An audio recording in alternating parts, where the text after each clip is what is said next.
Loss Prevention FAQ in 2 is a video series presented by LP Innovations that answers the most frequently asked LP questions in about 2 minutes.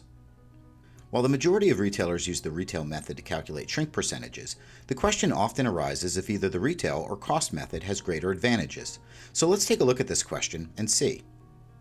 We'll start with a quick reminder that shrink is an industry term that represents the value of a company's merchandise loss as a percent to sales. Now, some companies include other types of financial losses, but for our question, we'll stick to just merchandise. The math in shrink calculation is simple and straightforward. We compare our book inventory, or what we should have in the store, to the results of our physical inventory, that is, what we actually have in the store. We then take the value of the lost items and compare it to the sales during that period, and that provides our shrink percentage. Using some fictitious numbers and the retail method, here's what the calculation looks like. Now that we know the formula, let's look at what happens to the values and percentages using the 3 possible variations of shrink calculation.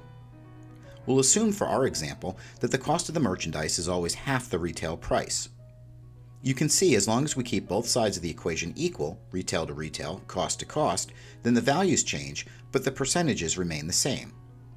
Only in our third scenario, when we compare item cost to retail sales, do we arrive at a lower shrink percentage.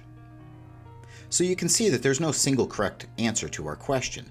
The math for all 3 is sound, but these differences in percentages mean our selection requires a few things to consider.